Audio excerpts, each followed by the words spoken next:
livearena. Hey, Chris in the house with another Raid Shadow Legends video.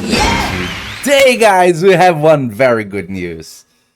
Woo! We are on the test server because we have access to 8, not 1, not 2, not 3, 8 new champions. And between them, we have amazing ones. Amazing one. Let's start with her. Absolutely unbelievable, beautiful design of the new Mythical. Theodosia the Disgraced. Guys, look at this design. I think, in my opinion, is one of the most well done designs that they ever did. If you get closer, the texture of the clothes that she is using, it's perfect, brothers. Perfect. Oh my god, look at these. They did an amazing job on the design of this champion.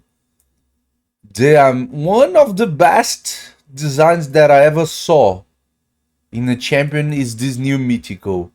On this form, the first form, and on the second form, look at these. The cursed that was on her side and dagger went to her body, and now she's floating away in disgrace.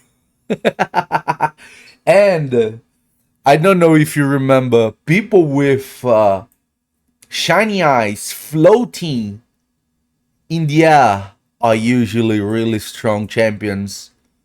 Don't you think that people with purple magic floating in the air are really strong champions?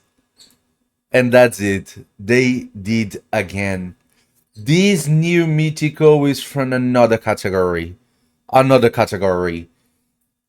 Her kit is absolutely amazing. Let's start for the base stats. 22k HP, really good. 1.4k defense, really good. 115 speed, amazing. Normal critical hit and critical damage, and a red 50 base resistance, which is really good for support champion. And she is support on both forms. She is the Lady Galatier.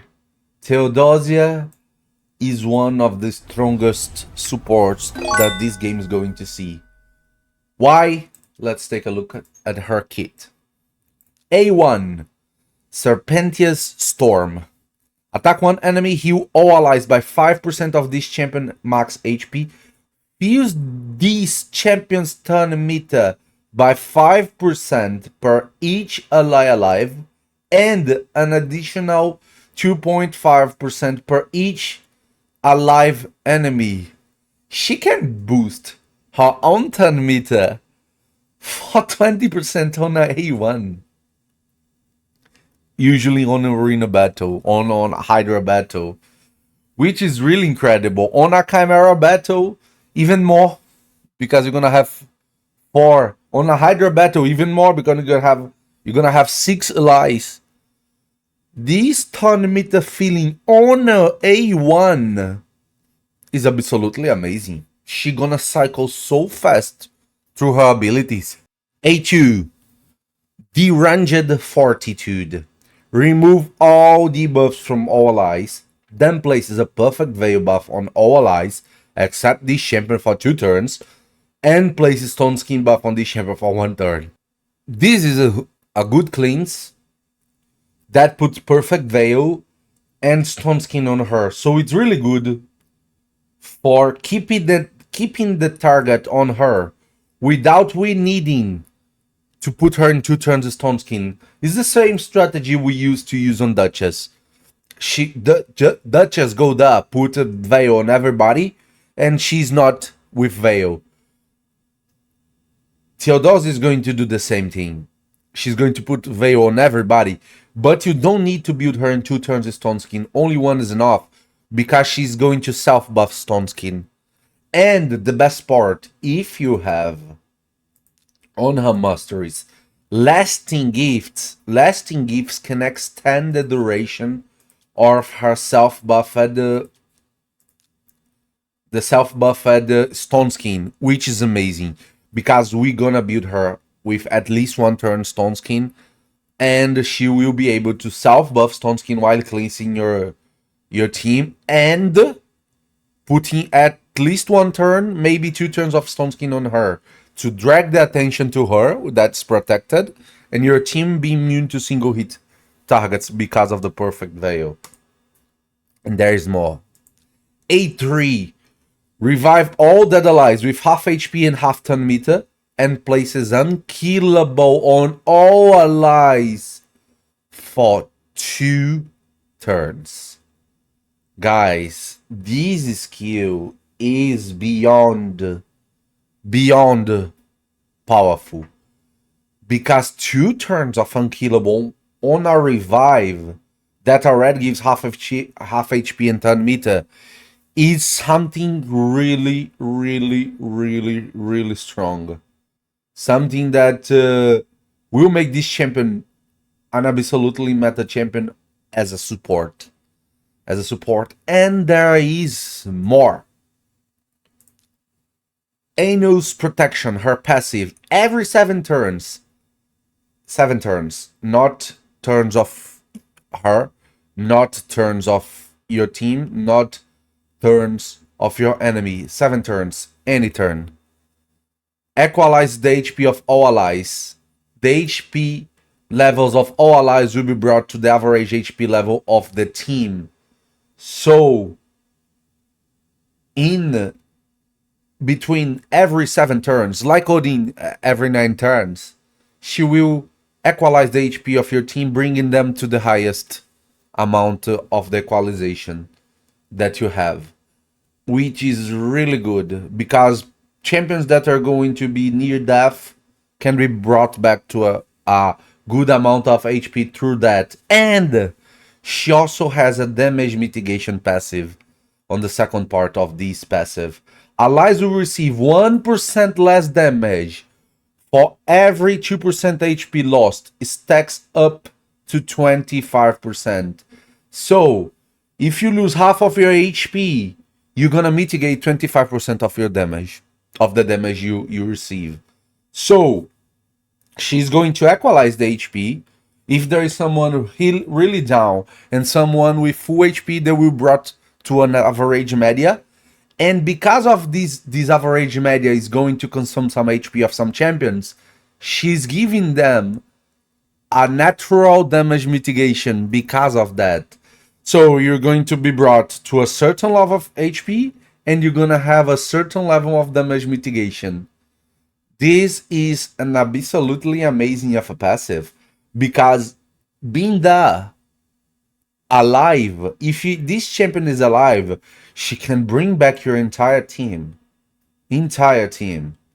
She can give this team that is right back unkillable for 2 turns, and if they stay alive for many turns, she's going to keep them alive and harder to kill and cleansing them. And she can rotate really fast because of the Serpentious Storm's A1, which is crazy. This is accompanied by increase ally speed in all battles by 25%. Only her first form is enough to compare her with Galatir. It's a strong enough form to her be in the same level of Galatir. And I would say for you, the best way of building her, it's with Stone Skin and Protection. Because she, with 4 pieces of Stone Skin and 4 or 5 pieces of Protection, we're gonna have the chance of get the Unkillable, the Veil, and the Stone Skin protected. Which is absolutely amazing. So, beware. Theodosia is coming to the game, and she's going to be a champion that everybody will be happy if you pull out of a shard. And there's the second form. Like Galatir, that has a lot of buffs on the first form and a lot of debuffs on the second form, she follows the same road. On her A1, I will find you. That's remember the move taken. Attack one enemy. Destroy the target's speed by 3 stacks up to 30. It's very rare to see a ability that destroys the stats. It doesn't only diminishes. It's not a debuff. It's going to destroy. So you won't be able to replace or restore this HP naturally. Only a few champions have mechanics to grow the speed. So every time she uses the A1 on the second form, one enemy is going to gradually lose speed, and that's a lot of speed. A lot of speed. 30 less speed is a lot. And there's more. Decreases the target turn meter by 5% per each alive ally. So if there is 4 champions on your team, is 25 decrease turn meter, and that's the E1. And there is more, an additional 2.5% per each alive enemy. Let's say you have you're on an arena and you're facing 4 champions on the other side, and you have 4 champions on your side. Her A1 is going to be able to take away 30% of the turn meter of a champion. That's a hell of an A1, and gradually destroying the speed of the champion. This is a hell of an A1. Hell of an A1. It's not overpowerful because it's not AoE, it's single target. If it was AoE, bro, that was an A3 or A2 ability. Let's see the A2. Baleful Onslaught. Attack all enemies before attacking. Steals all buff from all enemies. A debuff. Same as Galatir. Places a block buffs debuff and the 60% decrease defense debuff for 2 turns on all enemies. If an enemy's speed is lower than this champion's speed, these debuffs will be protected. So she has a really cool mechanic around speed, because if you're faster than your enemy, they won't be able to cleanse the block buffs and the decreased defense. So that's really interesting. But she will be a very hard champion to build, because you want decent amount of defensive stats for the first form and decent amount of accuracy for the second form. She does not convert the same way Galatir does, but she's a mythical. She ignores a little bit of resistance. So really interesting skill, a debuff with protected block buffs and protected decreased defense. Might be really interesting. A3. Somnolent Whisper.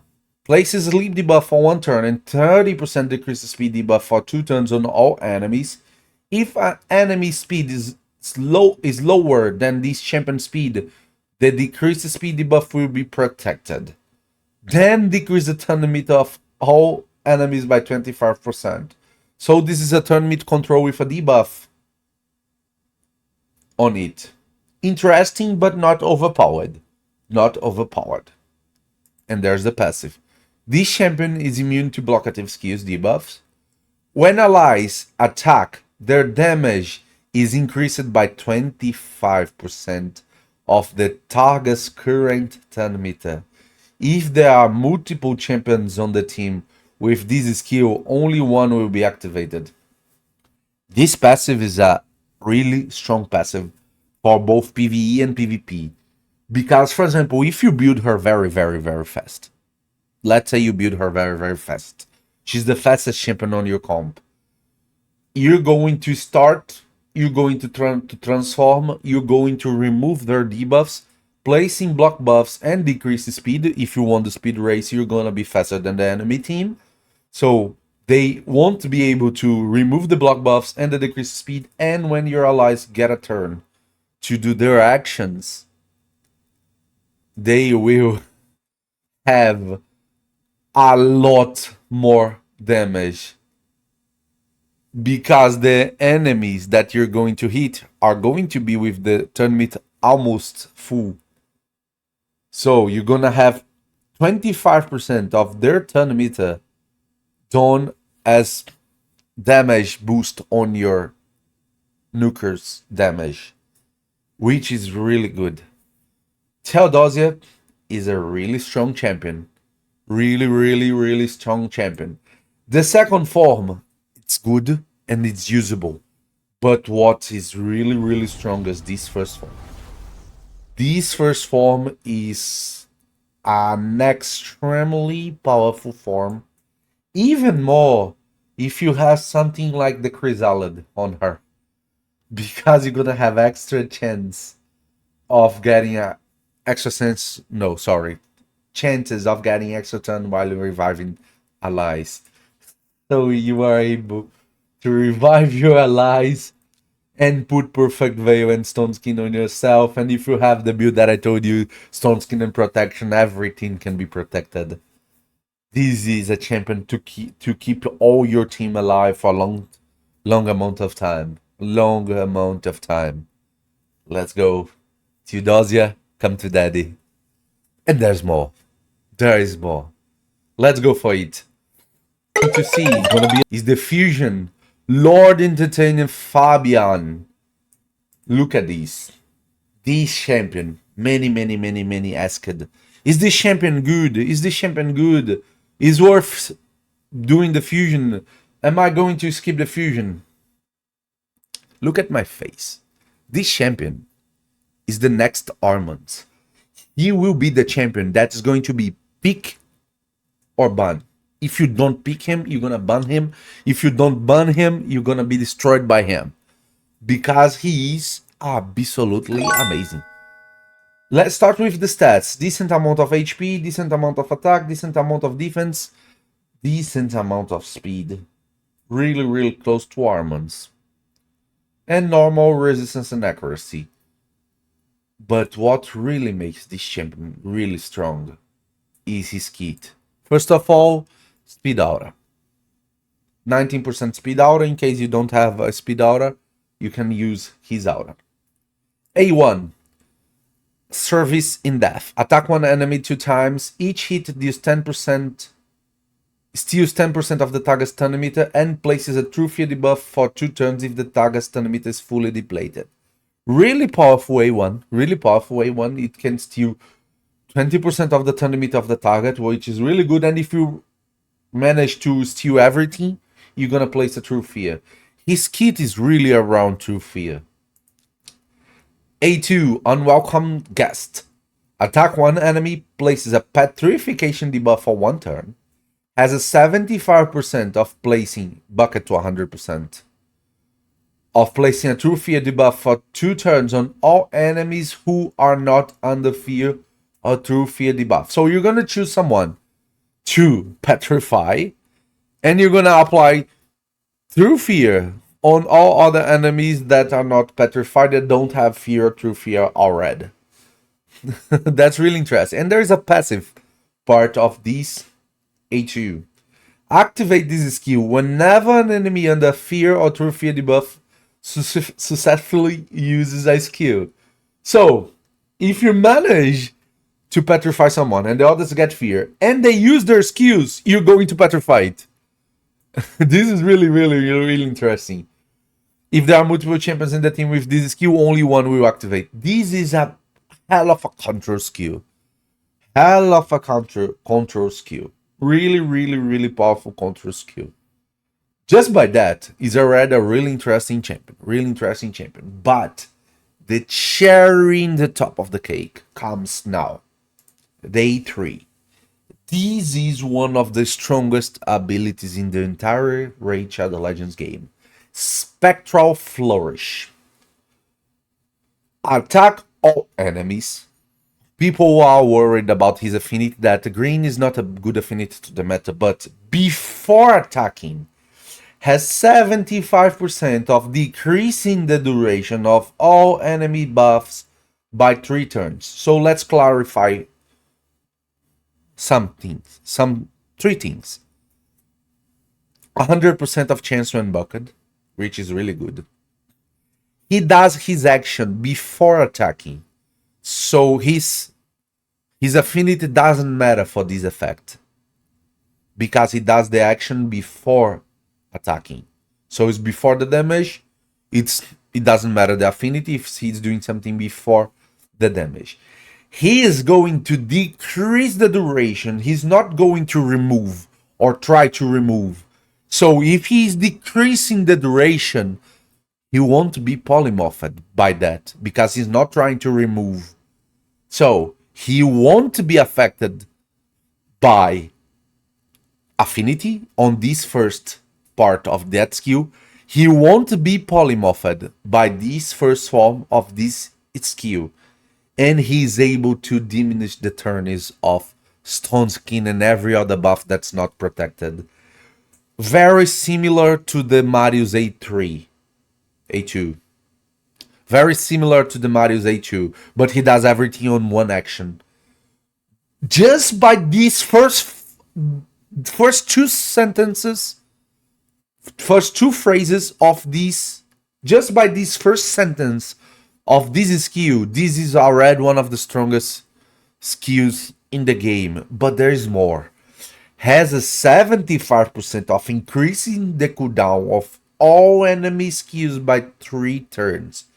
So it's like the fusion between Yumeko and Marius. Yumeko's A3 and Marius A2 at the same skill. For this second part, he can weak hit because of the affinity.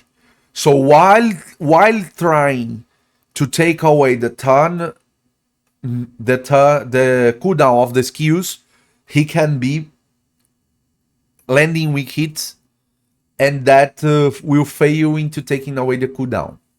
So for the first part, he won't fail because of the affinity, and he won't be polymorphed. For the second part, he will not be polymorphed, but he will fail due to the affinity. But there is more. This skill is absolutely amazing because there is a third part for it. Grant an extra turn if there are no buffs on the enemy team after this attack. So, if you build this champion the same way you build Armans, or if you build this champion as your fastest champion with accuracy, you're gonna start the battle, you're gonna remove all the buffs from your opponent, he can do nothing because he won't be polymorphed by that. Affinity doesn't matter for that. Then he's going to land some hits on some champions, and these champions might have their skills cooldown increased by 3 turns. And if he's able to remove everything from the enemy team, that 3 turns of diminishing the duration is really, really high. Probably only Necret will have champions buffs kept on the team. So he will get this extra turn, and he will be able to petrify land through fear on everybody.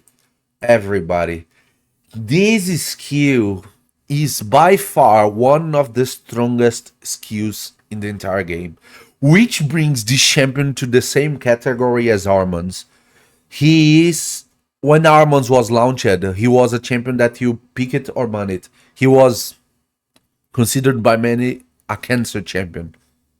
Lord Entertainer Fabian is another cancer champion because you don't have many ways of dealing with that right now.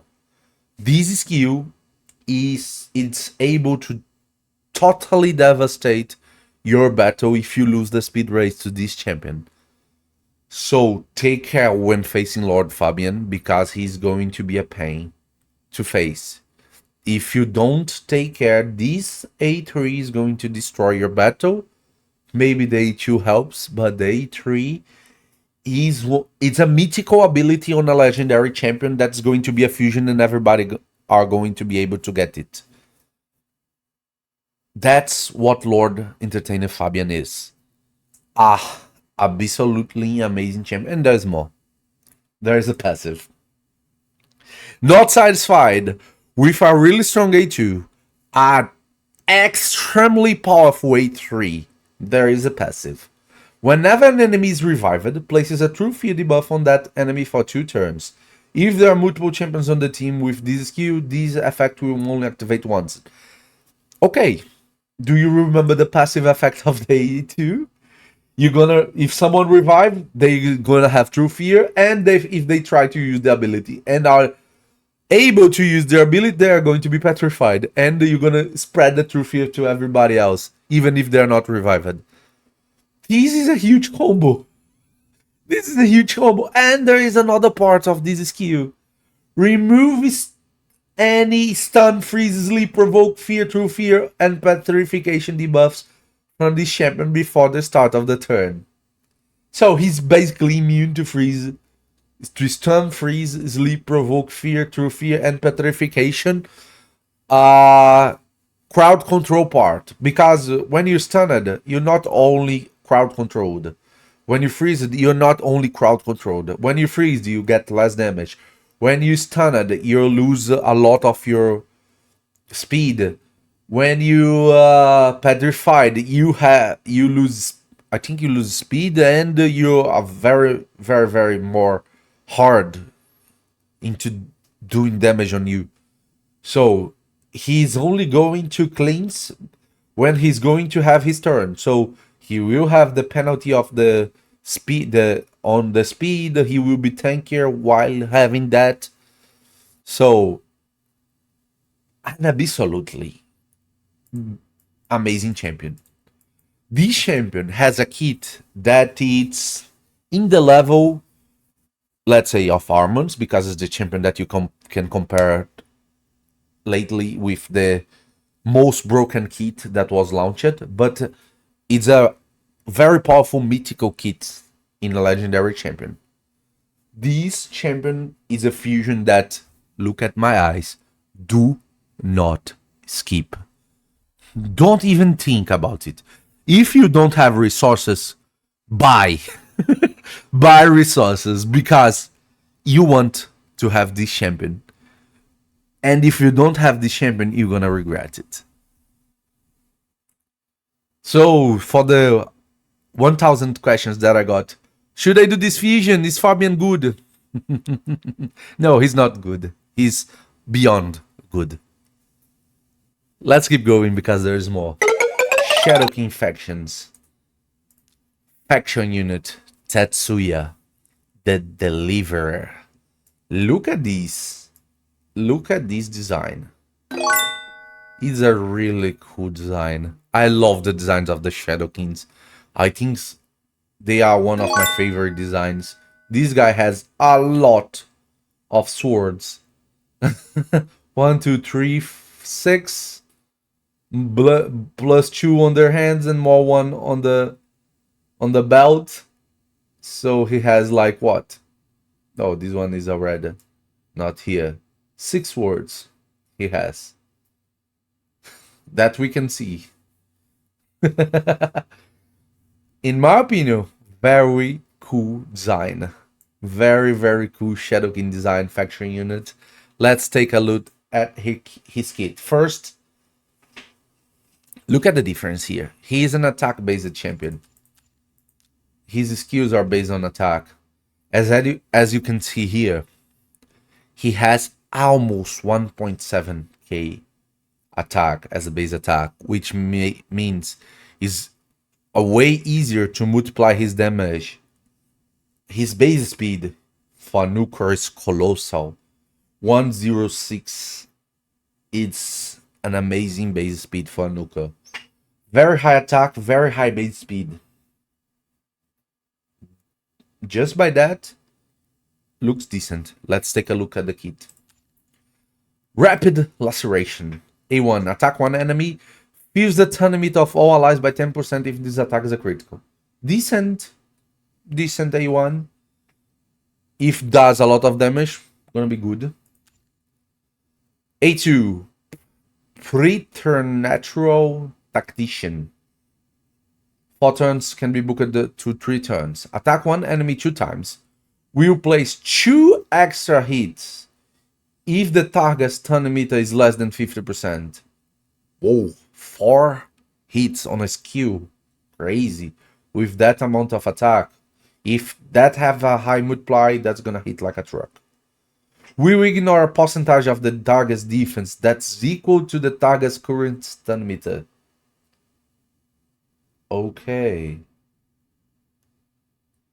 So if you have half of a turn meter, he will ignore half of your defense. Oh my gosh. Oh my gosh. That skill is gonna hit like a truck. I don't even need to test it. If you're doing 4 hits on a champion with 40% turn meter, you're going to ignore 40% of his defense. Bro, you're going to kill it. Resets the cooldown of this skill if the target's killed. Okay, not strong enough that can be stronger. Really decent. Really decent A2. A double hit that can be a 4 hit that will ignore some amount of defense. If you're attacking a target with full turn meter, you're going to fully ignore his defense. Which is crazy. Crazy. And you're gonna reset the cooldown of this skill if you kill your target. He's going to be able to do amazing single champion dilatation. A3. Decisive Prescience. Attack one enemy, steals 100% of the target's turn meter and places a true fear debuff. Okay. Normal A3 at the first part. Let's see the part of the faction unit. Oh, this is 5 turns and can be booked to 4 turns. If you have one faction unit ally alongside him, one Shadow King champion alongside him in the team, the turn limit is still effect and the true fear debuff cannot be resisted or blocked. Whoa, that's interesting. That's interesting. Looks like Vulcanus. Okay, you're gonna steal. You don't need. You don't need accuracy for that. For example, if you have Shuzan, you start the battle. You're gonna give him a turn. You're gonna use this skill on the fastest champion on your enemy team. You're gonna steal the turn meter of the fastest champion on the enemy team and land the true fear on him. You will not be able to block or resist the true fear or the turn meter steal. So you're gonna get another turn. You're gonna get another turn. That's unbelievable. 2 faction allies, 2 Shadow Kings on the same team as this champion, increases the damage inflicted by this skill based on the difference between this champion's speed and the target's speed. Okay. That's hard to interpret because we're gonna need to test it. For example, if you have 300 speed and your enemy has 200 speed, you're gonna have a damage increased, a speed difference by 100. And how much that will increase? 100%? It doesn't say it's how much it increases the damage, but you're gonna have a damage increase based on the difference. And if you're attacking someone faster than you, for example, you have 200 speed and you're attacking a champion with 500 speed, they have 300 more speed than you. Are you going to increase your damage by 300%? By 300 what? We don't know how to interpret that. We only can do testing to see how good it is, and it's really hard to test. Really hard to test. Because for do a proper test, you need to go to your opponent and say to it, please put a gear that you have 400 speed, and you go with 300 speed and you attack him. Then you go to the same guy and say, okay, keep the same defense and the same HP on this champion and reduce his speed. So we can see what's going to happen. Really hard to test if that's a good multiplication or a bad multiplication, but it's a damage boost. We know, and damage boosts are never bad. Never bad. We just want to know if how good it is to see if it's an amazing skill. It's going to kill someone, delete someone. For example, if you target the enemy's fastest champion, you're going to delete it anyway. Something like that.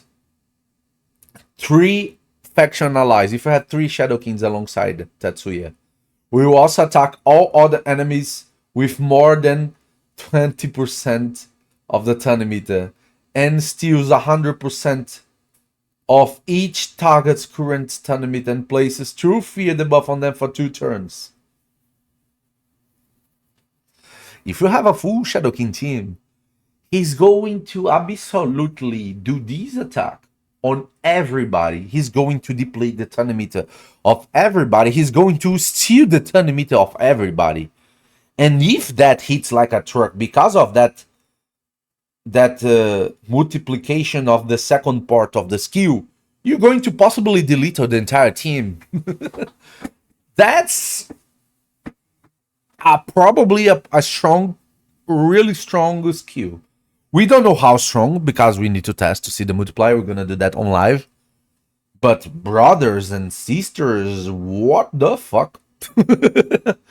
That seems like a really decent nuker. And there's a passive. Let's see the passive. Scourge of Mikage. Oh, look who we got here. Fills this champion turn meter by 15% whenever enemy champions takes a turn. Okay, so you benefit from your enemy's moves as well. If there are multiple champions on the team with this skill, only one will activate. Okay. There is a more effects based on how many Shadow Kings there are on your team. If there is one Shadow King alongside with you, turn meter increases effect used on allies are 20% more effective. Oh, he has a team buff now. And turn meter increases effects used on enemies are 20% less effective. If there are multiple champions on this team with this skill, only one will activate it. Okay, so he boosts your team's turn meter manipulation for better manipulation up to you, and decreases the effect of the turn meter manipulation of your opponent. Interesting. So if our arbiter boosts on your enemy team, she's going to only boost 80% of the 30% turn meter that she gives. Interesting. And if our arbiter boosts on your team, she's going to boost 120% of the turn meter boost that she gives, which is really interesting.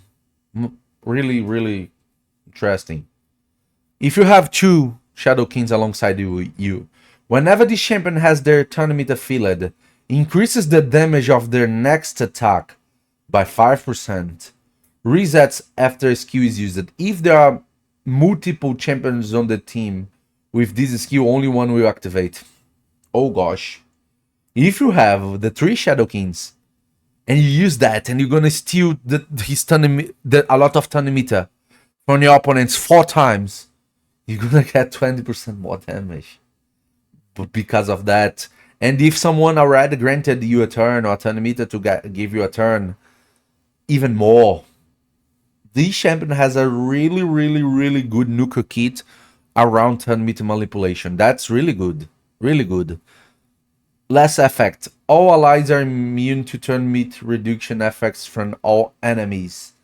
If you have all your team made by faction units, faction Shadow King champions. Interesting. Really interesting. If that's effective or not, we're gonna need to test. But this champion has every team to have a really decent nuker kit. We just need that multipliers to not be horrendous for it to be good. If it doesn't have terrible multiplier, decent multipliers enough, these skills do a lot of damage. Because there is a lot of very high base attack, very high base speed, very decent decrease defense mechanics, and very decent power up mechanics on their skills. So if the multipliers are not terrible, this champion is going to mutilate the enemies, which is really interesting. Really interesting faction unit, and with a really good design. We're going to test him during a live, probably tomorrow. Orcs. We have a new void orc. Kawn the Branchbreaker. That's a huge weapon. Huge weapon. It's some sort of axe.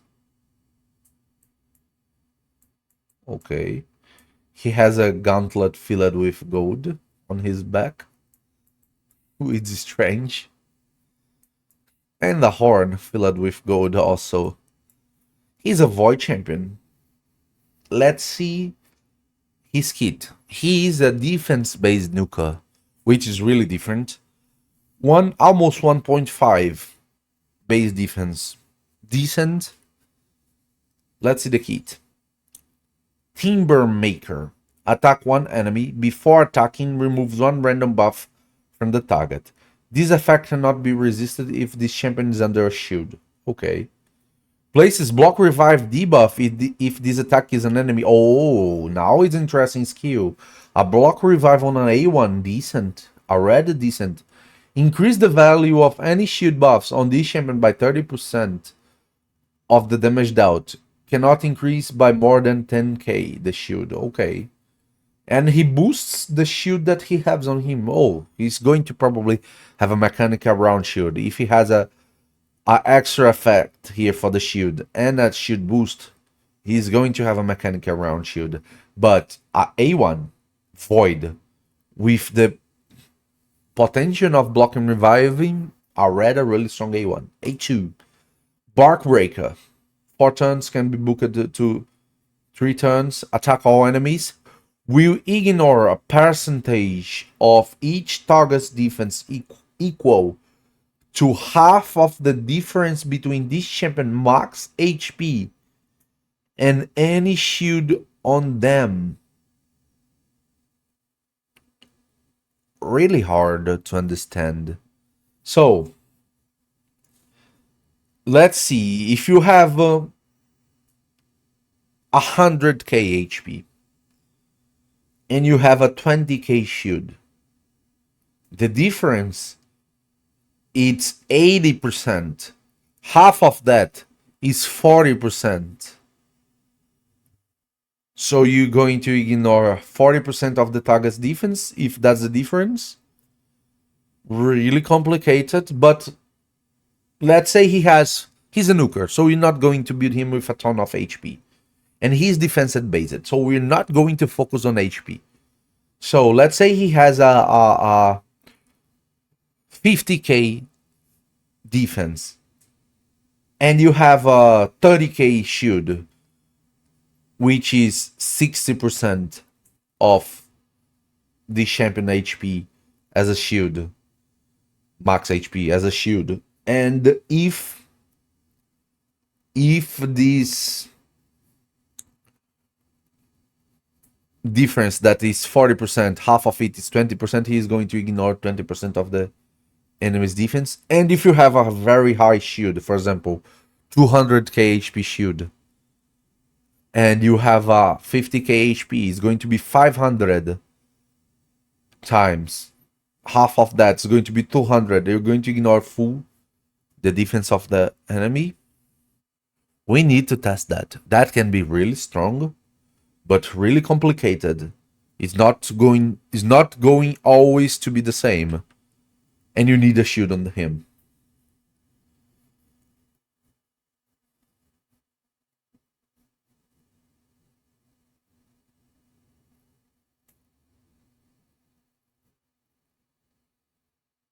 Oh, is the shield on them?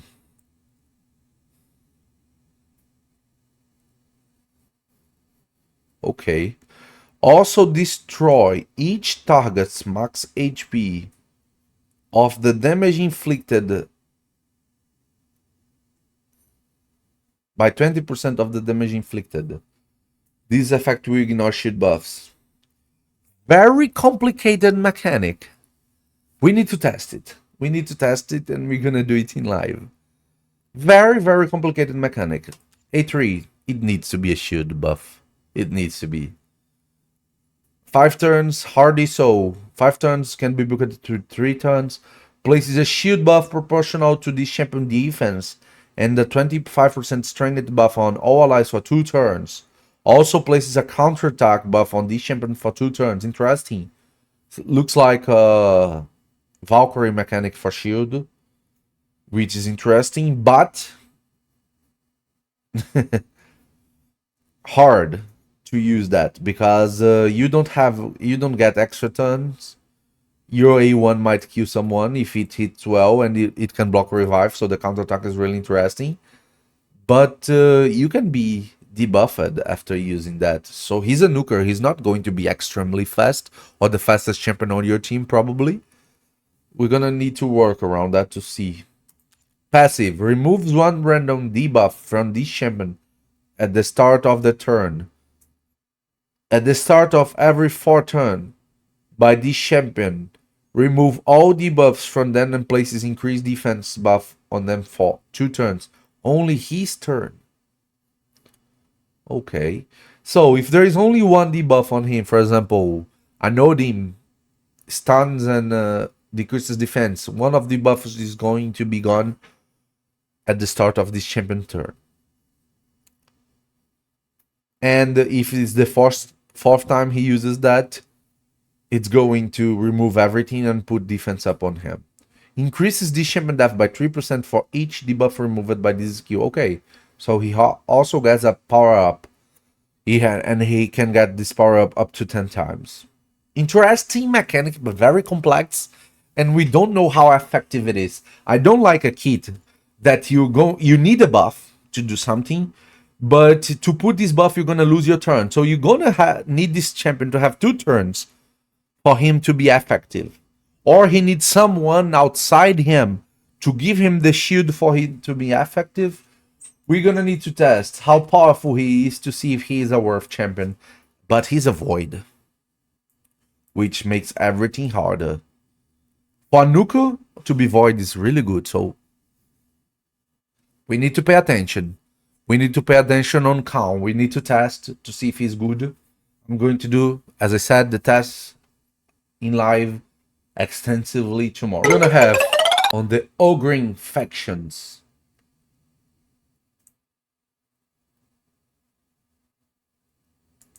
a new champion called first Ax Tuskkor. Here, he's an attack legendary champion, force affinity. Let's take a look at his kit. A1 Foe Mangler. Attack one enemy 2 times. Has 25% of creating an extra turn. Interesting but common. A2 Hatchet Barrage. Attack all enemies. The damage inflicted by this skill increases by 10% for each buff on this champion. Decreases the cooldown of this skill by 1 turn if this attack kills an enemy. If this attack kills 2 enemies or more, grants this champion an extra turn instead. So he has an AoE that will do more damage per each buff on him. Interesting. If he's protected by Necrot, he will do a lot more damage. And if he manages to kill 1 champion, he will get this skill cooldown back. And if he kills 2 champion, he's going to get an extra turn. A3. Attack 1 enemy 2 times. Before attacking, places increased attack and increased critical damage buff on this champion for 2 turns.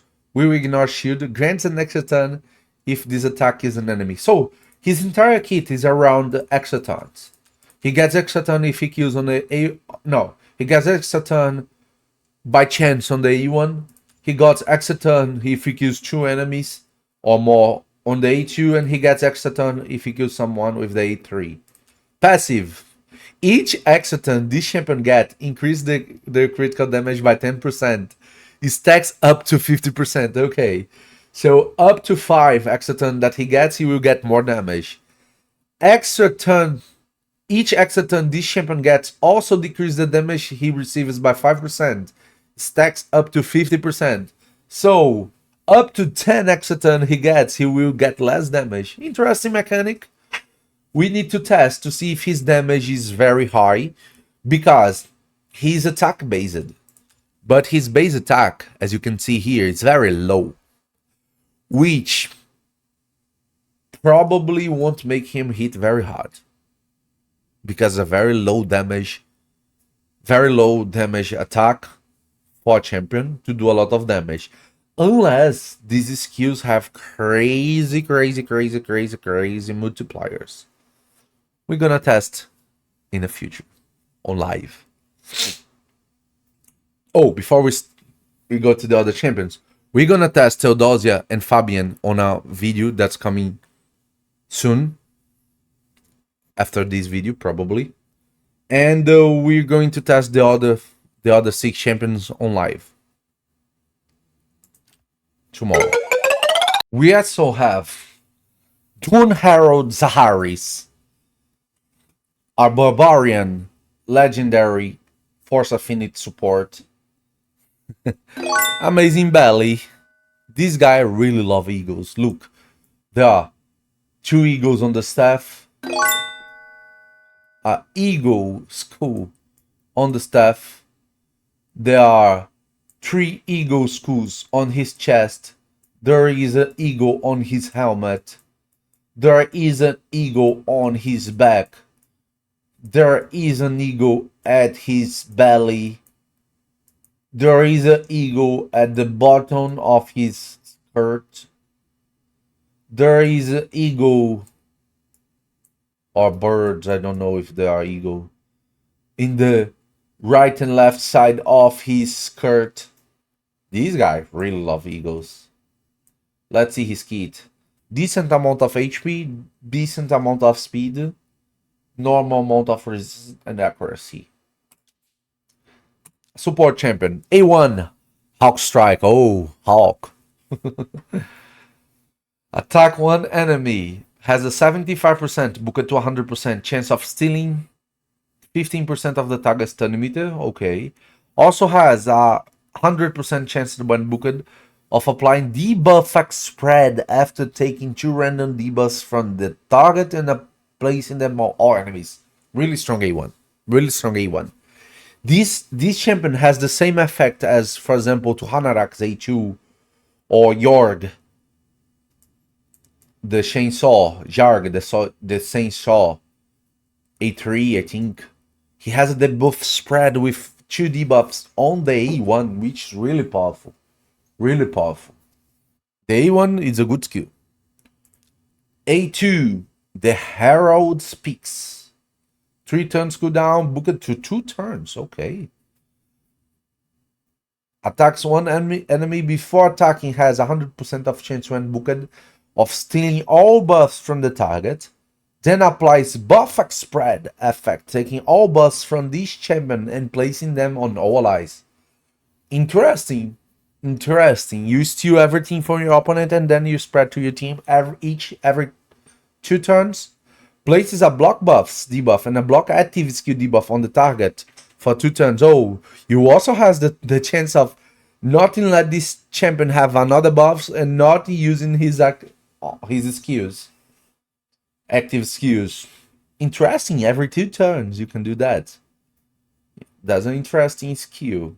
If he's able to steal the stone skin and spread the stone skin, that can be strong, but very risky at the same time. A3. 3 turns.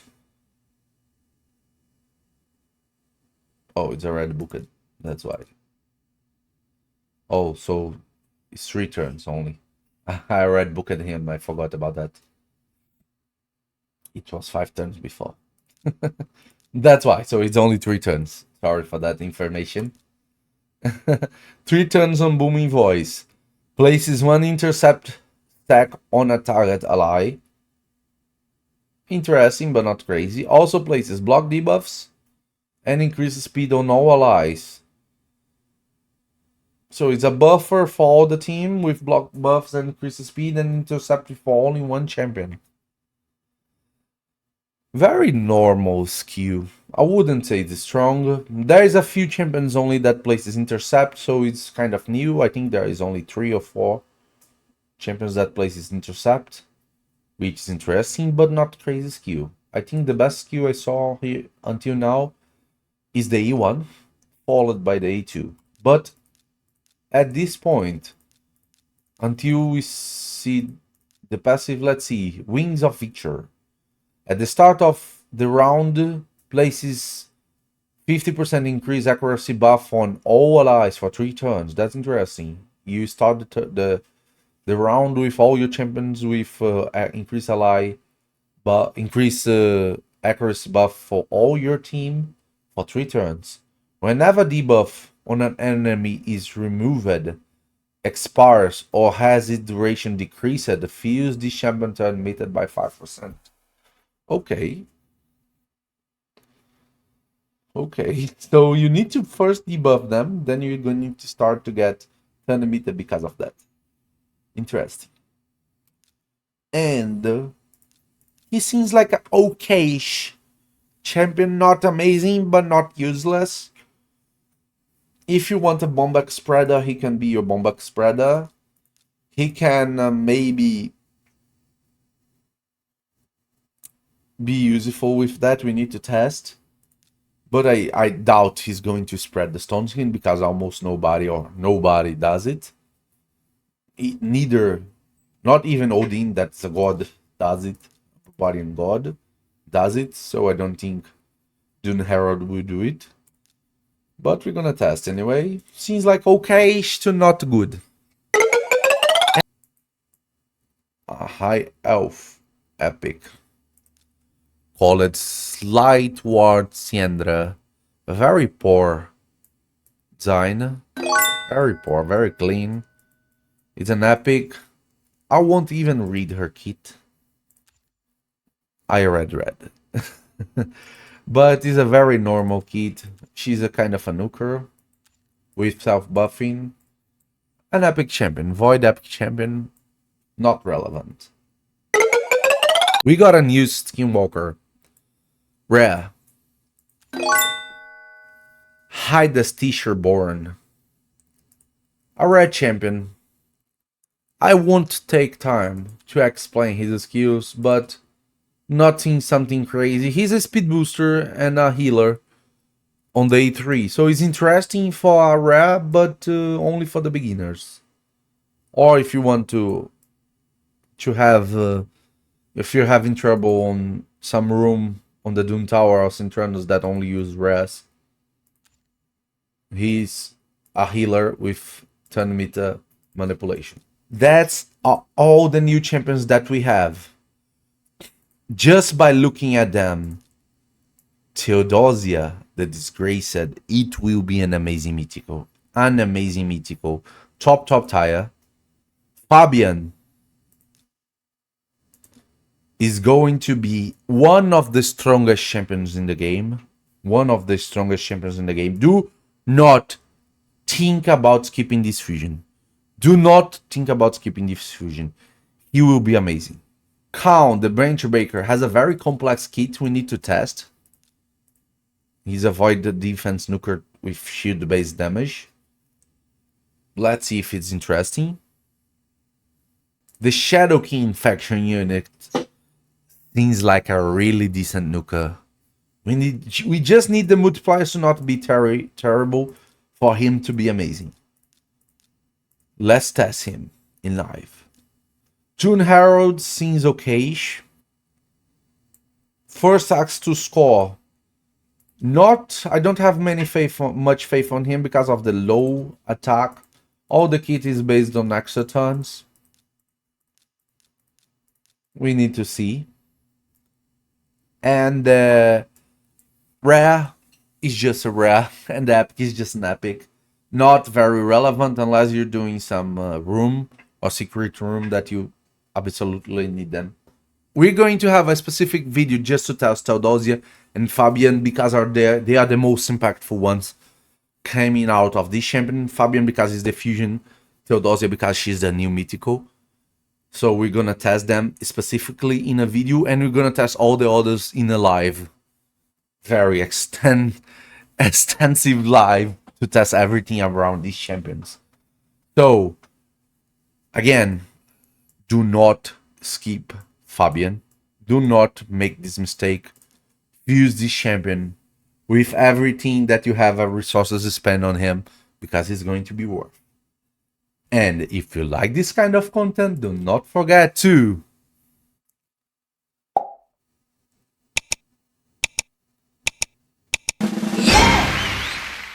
and remember, it's all about arena.